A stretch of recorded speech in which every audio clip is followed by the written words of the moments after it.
Inirekomenda ng kasuhan sina Senador Jinggoy Estrada, Senador Joel Villanueva, dating Congressman Zaldico at 3 pang sangkot sa mga flood control project. Hiniling yan ng Independent Commission for Infrastructure sa Ombudsman. Nakatutok si Joseph Moro. 2 senador ang kasama sa nirekomendang kasuhan ng kasong kriminal at administratibo ng Ombudsman, sina Senador Jinggoy Estrada at Joel Villanueva para sa kasong plunder, graft, direct o indirect bribery at corruption of public officials. Kasama rin ang nagbitiw na kongresistang si Zaldico na dating chairman ng House Appropriations Committee. Ang alegasyon ng Independent Commission for Infrastructure o ICI, nakipagsabwatan sila sa grupo ni dating DPWH Engineer Henry Alcantara para magbulsa ng pera galing sa national budget gamit ang mga infrastructure projects kasabwat ang mga kontraktor. No one will be spared in this fight against corruption. Politicians and government officials will be investigated and charged by credible evidence. Those found responsible will face the consequences and held accountable under the rule of law. Ang mga inirekomendang kaso ng ICI base sa mga testimonya ni dating Bulacan 1st District Engineer Henry Alcantara at mga assistant engineer na sina Bryce Hernandez at JP Mendoza tungkol sa mga manumalyang flood control projects sa Bulacan.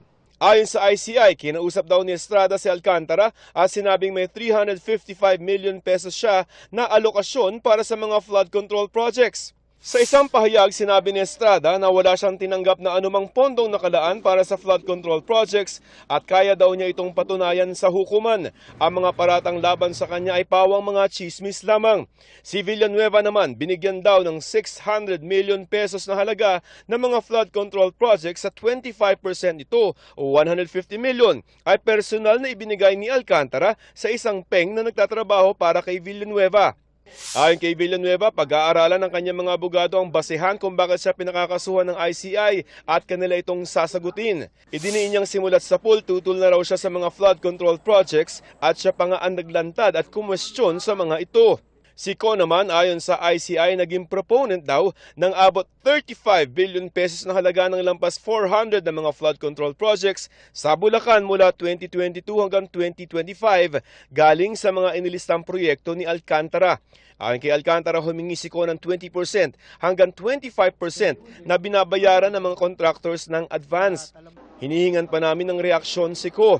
Ito ang ikalawang interim report at rekomendasyon ng ICI sa Ombudsman. Kasama rin sa pinakakasuhan ngayon sina dating Caloocan 2nd District Representative Mitzi Cahayon Uy, dating DPWH Undersecretary Roberto Bernardo at COA Commissioner Mario Lipana.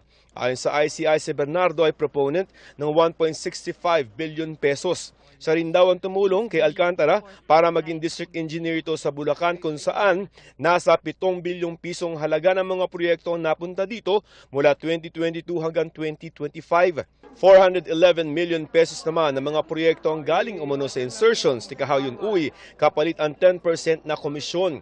Hinihinga namin ang pahayag sina Bernardo, Cahayon Uy at Lipana. Sasailalim naman sa preliminary investigation ng Ombudsman ang rekomendasyong ito ng ICI. But basically, many of them are ripe for the picking or ripe for action already, at least for PI. It means that most of the fact-finding has been done already by the ICI, or sometimes the fact-finding was done by the DOJ, and which makes the facts already vetted or validated already by the respective offices. So, bilis.